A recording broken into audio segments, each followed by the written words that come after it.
Today we replace all the fluids in our NX2000.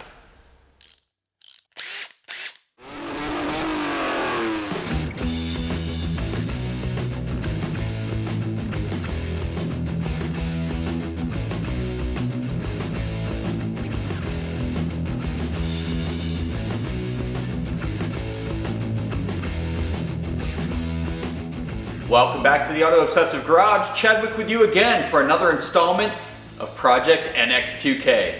That is our 1993 Nissan NX2000.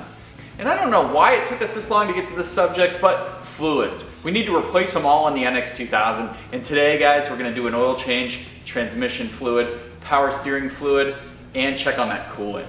So let's get in the garage and get a little dirty. Time to drain the oil on the NX. 14mm bolt right here in the oil pan. Let's get that old oil out of there. It's been a while since this oil's been changed, so I'm expecting it to be pretty dark.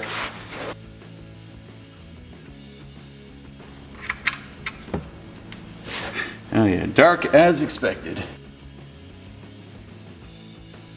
With the oil draining out, let me show you guys where the oil filter is located. You're gonna come right here. So it's accessible through the top, which I'm sure is gonna make some nasty spillage down the side we'll have to clean up. But we're gonna go ahead and twist that off, pull it up and replace it. Keep your oil pan under there because there's definitely gonna be some oil dripping out. It's a real pain in the butt to access that oil filter. I ended up not using the claw tool I usually use for my oil changes. I used one of these guys, which kind of ratchets and tightens around the filter, twisting it as you're pulling it out. So I got it hand loose now. Let's go ahead and pull it up. Make a huge mess probably. God, that did not need to be that hard.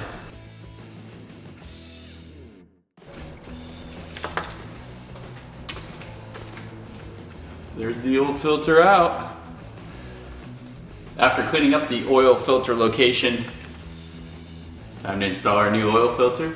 Just tighten this by hand, guys. No need to use tools at this point. Let's twist this bad boy on. We'll have a fresh filter.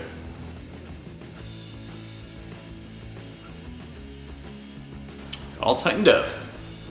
Oil filter installed. We get a small bonus for it being blue to match the rest of the car, so gotta love that. That is a sweet bonus. Anyway, let's put some fresh oil in this car. Time to add some fresh oil to our SR20. Now, 5W30 is gonna work for most folks. I use 10W30 since I'm in a very warm climate. It never gets below freezing here. If you do get below freezing, I do recommend 5W30.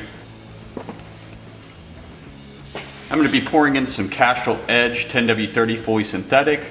This should work really well. It's going to be good for this. It says good for 10,000 miles, but you guys know me. None of these cars see over 3,000 to 5,000 miles between oil changes. So let's go ahead. It takes 3 5/8 quarts of oil to fill up this SR20. If you do anywhere between, you try to get as close to that as possible. If you accidentally put 4 in, you're still good, but let's try to get close to that. So a little more than 3.5 quarts.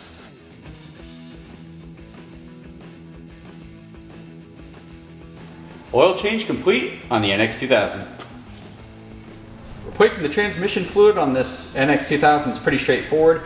Have at least 4 quarts of MT90 transmission fluid.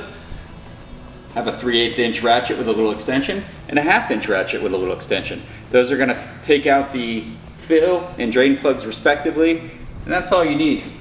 Usually you use a little more than 3.5 quarts on this job, so just have 4 on hand. That's it, super easy. Let's get this transmission fluid swapped out. Our transmission is looking for some nice fluid as well. Everybody else getting the fluid treatment.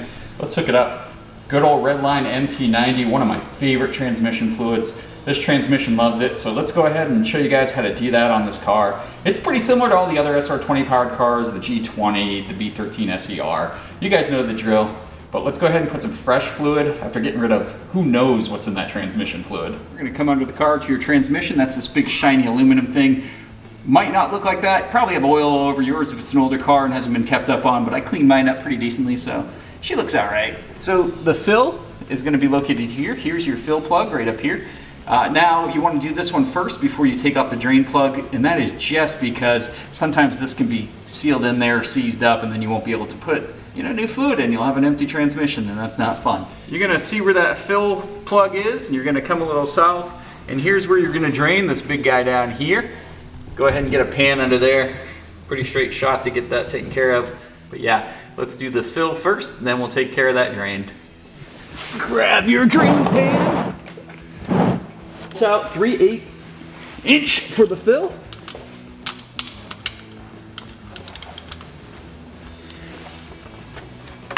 There we go.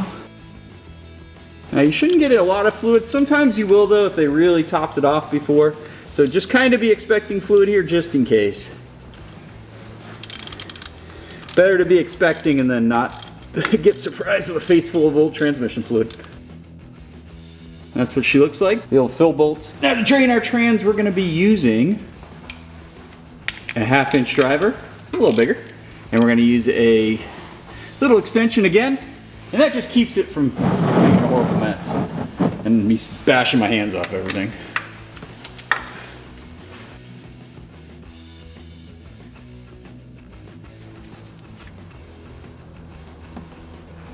Okay, that's not the worst I've ever seen. A little darker, but yeah, it's not horrible.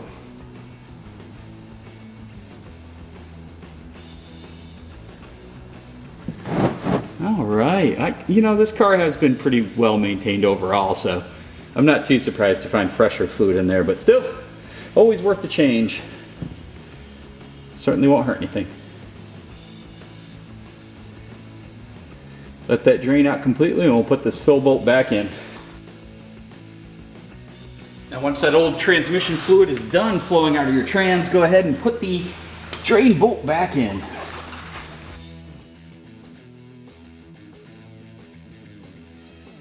Now you have two options for filling this trans. You can very much easily get a funnel and tube coming down from the engine bay compartment if you want to do a gravity feed. I have some pumping equipment, so I'm going to be pumping the fluid from the bottom. Either way works great. I also use the fill method of filling it till it starts to drizzle out of the fill hole. That's going to be fine for this application, but you have two options, from the top or from the pump, whatever's easier for you. Here's our MT90 hooked up to a pump. Of course the hose just is, yeah, the hose will reach, perfect. So make sure you get your hose far enough in there. And let's start pumping this up, shall we?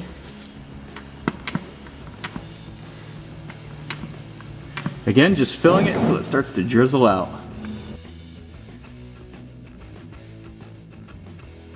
We're getting a pretty consistent drizzle or dripping out as if the trans is full. We're a little more than halfway through our 4th quart, which lines up with what the service manual says. The service manual states 3.7 quarts or so of fluid to totally fill the trans, and that's about where we are. So as soon as I get that fluid to consistently pour out of there, I'm going to go ahead and throw that fill bolt back in.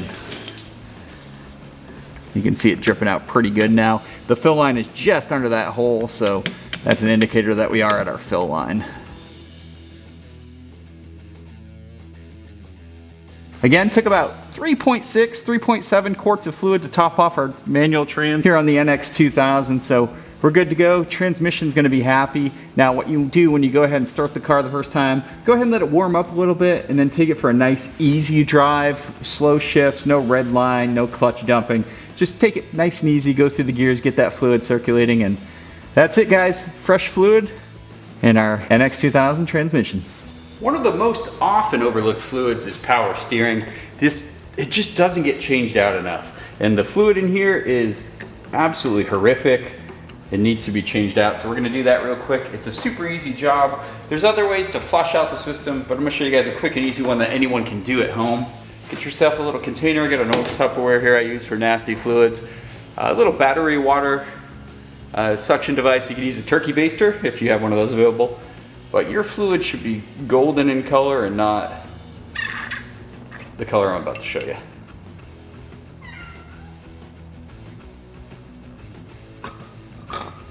So if you look at my container, it's the color of really dark oil, and that's not good. And it even has a smell to it, old power steering fluid. So you can pull this little filter basket out, and that helps a lot.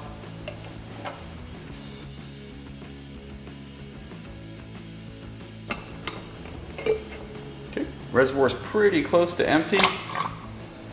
Let's go ahead and steer that wheel. We'll go all the way to the left first. You want to put your key to the on position. You don't have to start the car. You just don't want the steering wheel off. Just go ahead and steer that all the way to the left.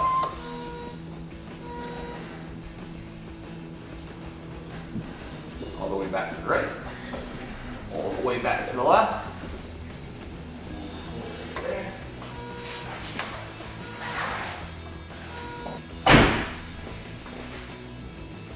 And let's see what we got for fluid. And we have more fluid back in our reservoir. And we're going to drain all this. We're going to do that process again, leave the steering wheel turned all the way to the right, or the passenger side. We're going to keep going until all this fluid's out. This vehicle, according to the shop manual, does not call for power steering fluid. Rather, it calls for a Dexron ATF fluid to be used in the power steering reservoir. So that's what we're going to put in there. We're going to fill it, keep checking. We're going to steer the wheel, again, like we did when we emptied the reservoir.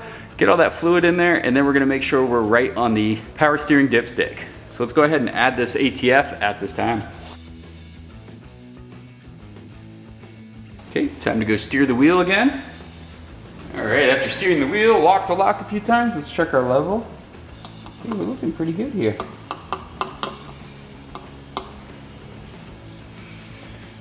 Now, I doubt this is actually going to show up on camera. The power steering dipstick has a hot and cold measuring lines. You want to use cold, obviously, because our engine's cold, and if it's anywhere on that section, we have the correct fluid level. So go ahead and check that at this time. You have to obviously screw the cap all the way on, just a couple turns. Pull it out. And we are perfectly, almost at the top of the cold, so that means we're filled exactly where we need to be. Don't forget to tighten that cap down. Clean up any drippage you have. Fresh power steering fluid in the NX. On these older high mileage vehicles, 9 times out of 10 I am doing a coolant flush. But lucky for me, I don't know how well this is going to pick up on camera, but if you can see in there, fresh coolant, that's interesting. Searching through the records, which is also quite rare that I get that with an old car. On this one, it did have the radiator hoses both upper and lower, which you can see right there, past that wiring, replaced. So when they did that, obviously they had to drain the coolant. So we have fresh coolant, one less fluid to change, so lucky us.